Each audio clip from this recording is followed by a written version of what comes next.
বাসায় মুরগির মাংস রান্না করলে কমবেশি সবাই পছন্দ করে। কিন্তু আমাদের বাসায় মুরগির মাংসের কলিজার গলা কেউই খেতে চায় না তেমন। হ্যালো ফ্রেন্ড, আসসালামু আলাইকুম। আফরাজ মামির নতুন একটা ভিডিওতে আপনাকে স্বাগতম। তো এই যে রোজার মধ্যে যে মুরগিগুলো খাওয়া হয়েছিল সেগুলোর গলা আর মুরগির কলিজাগুলোকে তুলে তুলে রেখে দেওয়া হয়েছে। তো ভাবলাম আজকে কলিজা দিয়ে একটা সুন্দর রেসিপি বানিয়ে ফেলি। যদিও কলিজাগুলো আমার এক এক দিনে এক একটা রাখা হয়েছিল, এই জন্য আলাদা আলাদা কালার এসেছে কলিজাতে। তো কলিজাগুলোকে আমি সুন্দর করে বের করে ভিজিয়ে দিয়েছিলাম ফ্রিজ থেকে, আর তারপর সেগুলোকে সুন্দর করে পরিষ্কার করে নিয়েছি পানিতে। আর এরপর এগুলোকে একটু একটু করে বেছে পরিষ্কার করে নিয়েছি, আর এগুলোকে এখন সুন্দর করে পরিষ্কার করে আমি সেদ্ধ করতে দিই। তো তারপর আমি কলিজাগুলোকে একটু একটু করে ভালো করে পরিষ্কার করে নিয়ে এটা একটা কড়াই দিয়ে দিয়েছি, আর এখানে আমি পরিমাণ মতো একটু পানি দিয়ে দিব, দিয়ে এইটাকে সেদ্ধ করতে উঠিয়ে দিব। তো এই কলিজাগুলো সেদ্ধ করে নিলে কি হয়, আগে এর ভিতরে যে ময়লা আর রক্তগুলো থাকে সেগুলো এই যে এরকম ভাবে কলিজাগুলোকে যখন সেদ্ধ করতে দেওয়া হবে, এগুলোর ভিতর থেকে যে দূষিত রক্তগুলো এগুলো বের হয়ে একদম ফানা ফানার সৃষ্টি হয়ে যাবে। আর ফানা হয়ে গেলে এগুলোকে আমি ঠান্ডা পানি সুন্দর করে পরিষ্কার করে নিব। আর পরিষ্কার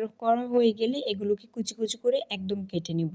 তো ফার্স্টে এগুলোকে আমি ছোট ছোট করে কেটে নিচ্ছিলাম ছুরির সাহায্যে, কিন্তু এগুলোকে পরে আমি গ্রেটারের সাহায্যে গ্রেট করে কেটে নিয়েছি, মানে ঝুরি করে নিয়েছি আর কি। তো আজকে আমি মুরগির কলিজা দিয়ে স্বামী কাবাব তৈরি করব। আর এইখানে আমি কলিজার ভিতরে পরিমাণ মতো বেরেস্তা দিয়েছি, কাঁচা পেঁয়াজ দিয়েছি, আর বেরেস্তাগুলো আগে আমি করে নিয়েছিলাম অফ ক্যামেরাতে, সেগুলো এখানে দিয়ে দিয়েছি। আর পরে পরে আমি এখানে হলুদ দিব একটু কালারের জন্য, আর গুঁড়া মরিচ দিয়ে দিব। গুঁড়া মরিচের সাথে পরিমাণ মতো কুচনো করা কাঁচা মরিচ এবং কাঁচা পেঁয়াজ দিয়ে দিব। তারপর এখানে পরিমাণ মতো লবণ দিয়ে দিব, আর লবণের পর আমি এখানে সুন্দর করে একটু জিরা গুঁড়ো দিয়ে দিব, ধনিয়া পাতা গুঁড়ো দিয়ে দিব। তো ধনিয়া পাতাগুলোকে আমি গুঁড়ো করে রেখেছিলাম আগে।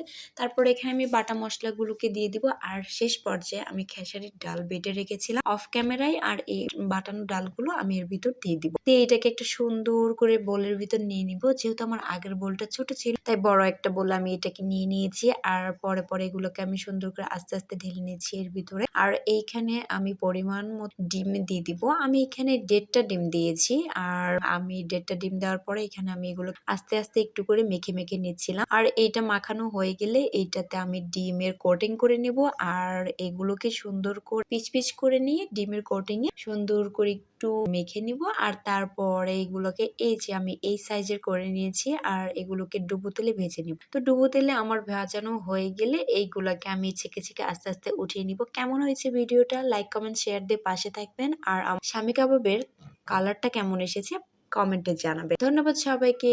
আল্লাহ হাফেজ। এতক্ষণ পুরো ভিডিওটা দেখার জন্য অনেক অনেক ধন্যবাদ সবাইকে। আর আমার ভিডিওটা কেমন হয়েছে সবাই কমেন্টে প্লিজ প্লিজ জানাবেন। ভালো না লাগলে স্কিপ করবেন। আল্লাহ হাফেজ।